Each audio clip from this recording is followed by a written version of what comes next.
Death Mage 239, The Demon King's Dining Table. What is this? Hajime Fitun gasped in pain. Vandalu's blood that had scattered across the field, the severed pieces of his flesh, and the stains all over Hajime Fitun's body turned into a crimson mist. As it did, a violent pain ran through Hajime Fitun's entire body. Hajime Fitun screamed in agony. He sensed intuitively that this was different to the pain from the curse of consequence of action. It was the same pain as that inflicted by the attacks that he had received from Vandalu up to this point, which possessed the effects of the divine enemy, God Devourer, and Soul Devourer. Up to this point, Hajime Fitun had ignored the damage taken from Vandalu's attacks, thinking that victory would be his as long as he could kill Vandalu 1 second before his own death. Even though his flesh was gouged out, his bones were cracked and his organs were crushed, he was still able to continue fighting, so he had not cared about his injuries. This was because Fitun had granted Hajime Fitun's body his divine protection, trained it and activated God transformation. Its potential and the potential of his own soul was very great, and he possessed extreme fortitude. But this is bad, at this rate I'm going to be killed. Feeling the damage being inflicted upon him by bloodlust, he was absolutely certain of this. The bloodlust that we were told about. I thought he wouldn't use it because of the direction of the wind, but this is how it ends up playing out. Misei, you can block it, right? Murakami ordered Misei in a rough-sounding voice as he leapt away from Hajime Fitun. He and his companions already knew about bloodlust. That was exactly why they had thought Vandalu wouldn't use it in an open outside space, especially with the wind blowing towards Kanako and the others. They hadn't expected Vandalu to turn that open outside space into a closed one using dead spirit magic, with space attribute ghosts that they had no knowledge of. I think I can, but can't I just put up a magical barrier? Said Misei, who had already turned her entire body into vapor, as she kept the crimson mist away from Murakami and Akira. Even avaricious, carnivorous microorganisms could not consume air. Thus, Misei was immune to bloodlust in her current state. But using her vapor-transformed body to protect Murakami and Akira from bloodlust was equivalent to doing high-intensity full-body exercise, so she was being rapidly fatigued. That was why she suggested using a spell to protect them instead. But Akira shook his head, his face completely pale. It's no use. Vandalu will negate it right away with his magic absorption barrier. His Odin, which allowed him to accurately predict the future several seconds ahead, was an ability that allowed him to see what he would see in several seconds' time. Thus, he was unable to predict things that were invisible, but as long as he kept his target within his view, he could almost perfectly predict what that target would do and what would happen.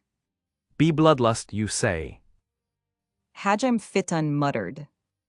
Unlike Murakami and his companions, he had separated himself from Alda's forces in order to have this battle to the death against Vandalu. Thus, he did not know anything about the bloodlust that Vandalu had used in Alda's Dungeon of Trials. However, he was aware that it was an extremely dangerous attack. Before using this bloodlust thing, he made preparations to ensure that the guys downwind wouldn't get caught up in it. That means it's not something on the level of a disease or poison that can be dealt with by the status effect resistant skills or potions, he thought. I don't have time to have everything explained to me. First, I need to somehow cut through that space wall. It's no use. What you're planning won't work. Akira shouted immediately in warning, having seen several seconds into the future. You too, Murakami. That wall of space won't be broken by something like that. He had seen Hajime Fitun and Murakami both try to break through the wall of space and fail. Fitun didn't know how accurate the future-predicting ability of Odin was, but Hajime and Murakami, who were both reincarnated individuals, did know. Both stopped their attempts to attack the space attribute ghosts and the semi-transparent wall of space with their weapons and spells. Then what are we supposed to do? Murakami demanded.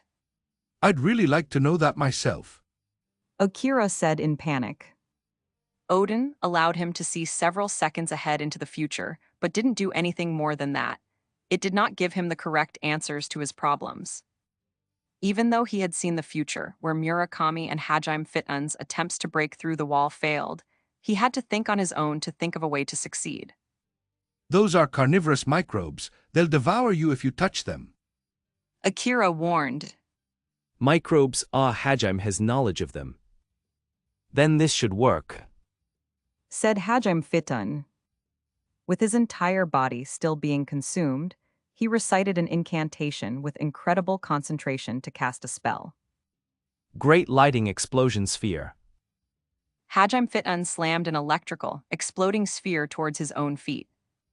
Naturally, lightning immediately began flying in all directions. Murakami, having been given a hand signal by Akira, defended himself immediately. But the bloodlust was defenseless as it was scorched by the lightning. Microbes were weak to electricity. Having learned this from Hajime's knowledge, Fitun had thought to neutralize bloodlust with this attack. Indeed, after the violent lightning stopped, the crimson mist faded, and Vandelyu was visible once more. With Hajime Fitun's own body having been exposed to the lightning as well, he felt his pain fading. Hajime Fitun smirked triumphantly, but in the next second he screamed as once again he felt the excruciating pain of his entire body being attacked by bloodlust, and pieces of his soul being scraped away and devoured. It didn't disappear. The crimson mist rose from the ground, reblocking the path between Hajime Fitun and Vandelyu. That's why I told you it's no use. Akira muttered. Why, you stupid god? Said Misei. This bloodlust is an attack that transforms a part of me into carnivorous microbes. But just because they've transformed doesn't mean they've stopped being a part of me. Said Vandelyu. I possess the magic resistance skill. Did you really think that all of these pieces of me would be wiped out by a magical attack of that level? Indeed, even though the carnivorous microbes were now out of Vandelyu's control, bloodlust was like a swarm of microscopic demon king familiars. Thus, the magic resistance skill he possessed applied to them as well.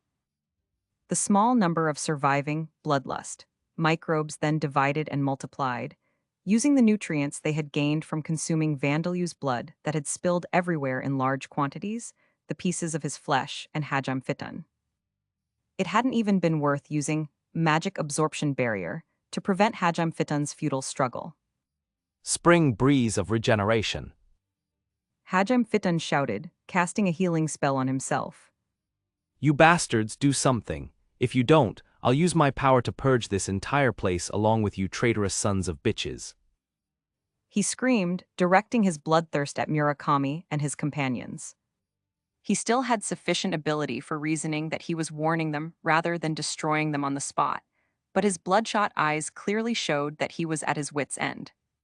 Damn it, what's the use in threatening us?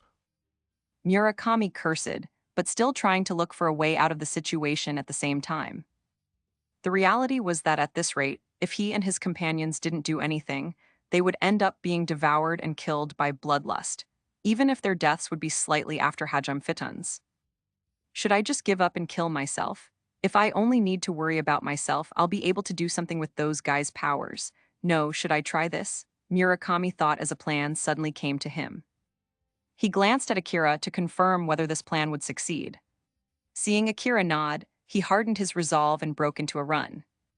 Super rapid reaction, surpass limits Vandelyu, I challenge you to battle. Murakami shouted towards Vandelyu, drawing Vandelyu's attention towards himself. And then he leapt into the crimson mist of bloodlust that was directly in front of him.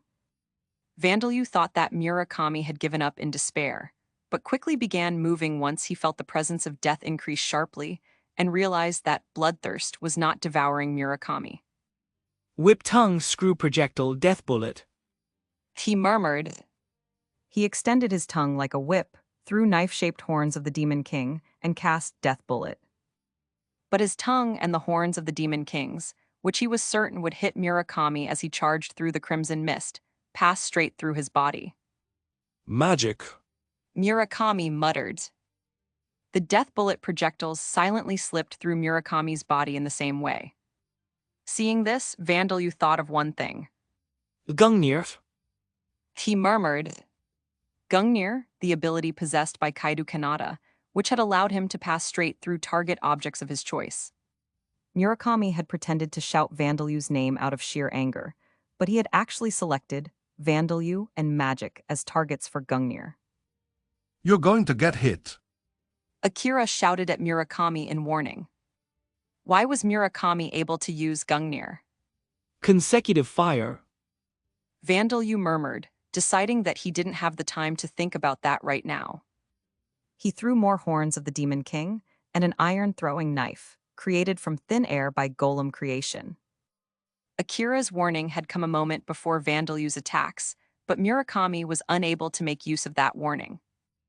As the Demon King's fragments were a part of Vandalyu himself. Thus, by designating Vandalyu as the target for Gungnir, Murakami could pass straight through the fragments, just like Vandalyu's tongue. But that did not apply for the iron-throwing knives mixed in with the Demon King's horns.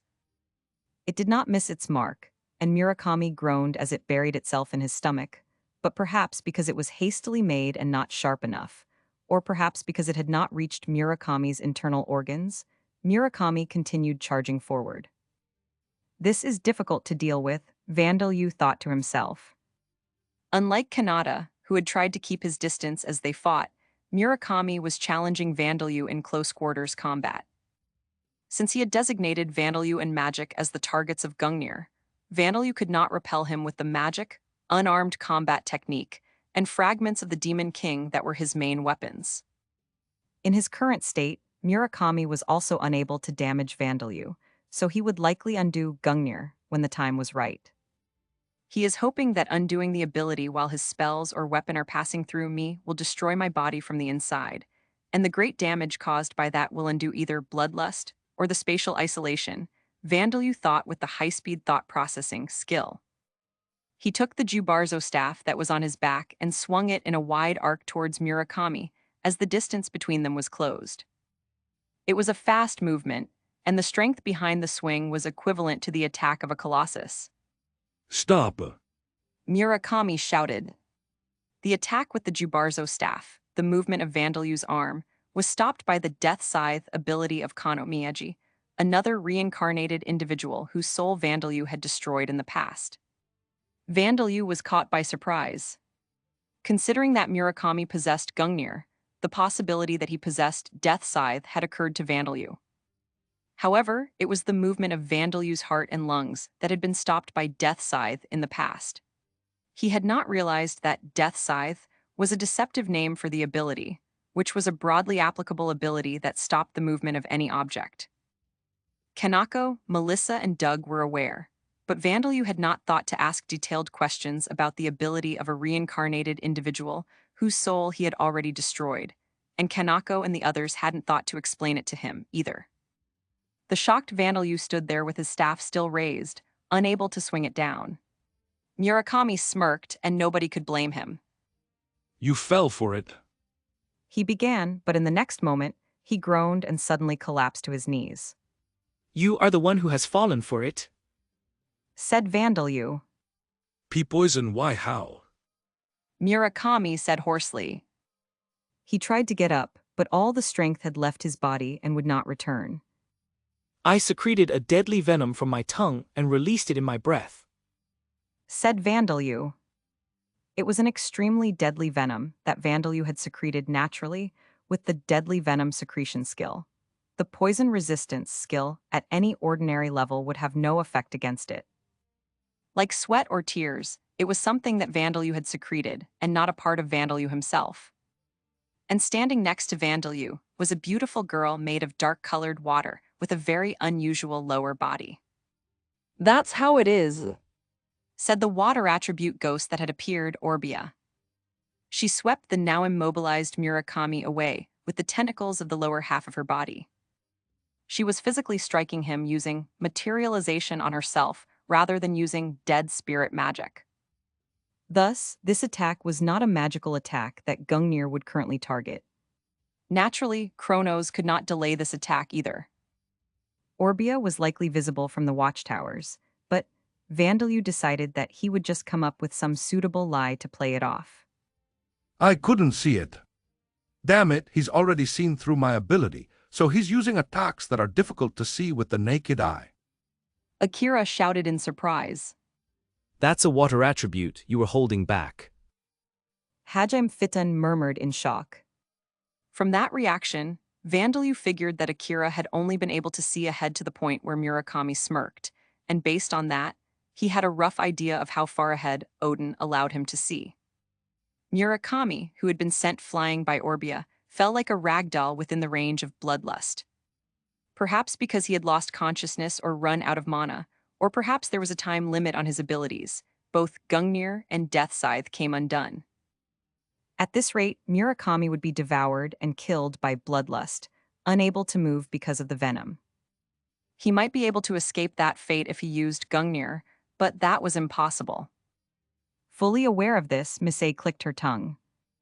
We have no choice. Akira, manage on your own for a while. She said. She created a wind with her vapor body, sweeping up the bloodlust, closing in on Murakami and gathering it in one place. Rodcourt, the god of reincarnation, had recovered the Gungnir and Death Scythe abilities that he had given to Kanata and Kano Miyagi after their souls were destroyed. However, as the abilities had been granted in a form that imbued the souls of their owners, they had also been broken by Vandalyu.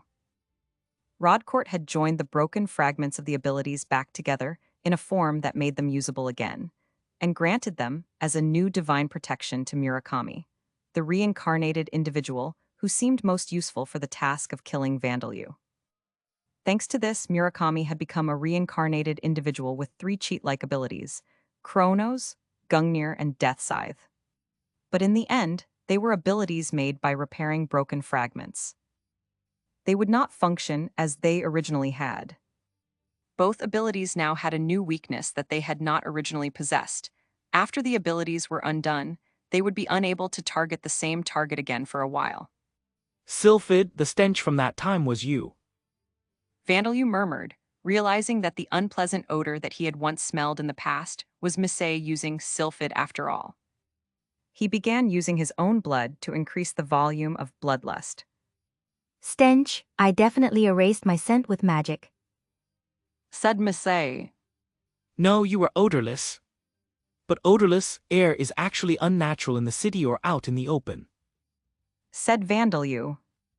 There were all kinds of smells in the air in the city and out in the open. The fact that these smells were completely absent had actually made the incident memorable. That was the reason Vandalyu had noticed Misei's presence. I see, I'll take note of that. But there's no use in increasing this bloodlust. It doesn't affect me. Said Misei. Akira, now's your chance. Misei, kill yourself. Akira shouted. What? Misei uttered in shock. In order to prevent them from being killed by Vandalyu and having their souls devoured, Rodcourt had granted the 3 of them the ability to end their own lives just by thinking it, so that they could kill themselves if they ever needed to. Misei knew that Akira was referring to this, and hastily attempted to activate it, but both Rodcourt and Misei had failed to realize that as living organisms, humans could not make the decision to die in an instant. She was unable to conquer her instinctive hesitation to die. That was why Vandalyu's spell was cast before she could kill herself. Flaming prison death. Vandalyu murmured. Misei began to scream, but it was immediately drowned out by a flaming explosion, fueled by the bloodlust generated from the organic matter that was the fragments of Vandalyu's own flesh. Perhaps because he had been scorched by the explosion, or perhaps because the bloodlust attached to his own body had exploded as well, Hajime Fitan screamed, but the reason for this was the fact that Misei had died in flames, in the same way that he himself had died in his previous life. Damn it, Misei's been devoured. Sensei, the venom should have worn off already. Hurry and get up. Akira's voice said from the other side of the smoke produced by the flaming prison death. It seemed that Murakami would return to the battlefield. Part of my goal with bloodlust was to pinpoint where exactly Sylphid was, you see. Said Vandalyu. Now then, using bloodlust one more time would be a bad idea, I suppose. It seemed that Hajime Fiton had a way to deal with it. Murakami and Akira getting caught up in that and killed would be troublesome, as they would likely be reincarnated again, but Vandalyu didn't mind giving up on killing them here in the worst-case scenario. The dangerous thing was the possibility that Fiton's way of dealing with bloodlust was an indiscriminate attack, wielding his power as a god, not caring for his surroundings. It was possible that the walls of space would be broken and Kanako, Melissa, Doug, Miles in the forest, and even the city of Morksey would become involved. Now that Vandalyu had devoured Sylphid, he was hesitant to take that risk. However, considering Hajime Fiton's personality, he would likely create some kind of mess before he expired if Vandalyu tried to simply wait until he was out of time. Vandalyu need to do something, but... Wait. Even though I just devoured Sylphid, the presence and number of souls hasn't changed, Vandalyu realized suddenly. There is one delicious-smelling soul, and 3 that aren't. And there is the faint presence of 2 others, assuming that 2 faint ones are the familiar spirits that have descended upon Murakami and Odin. A possibility occurred to Vandalyu. If he was right, he would be able to defeat Hajime Fiton.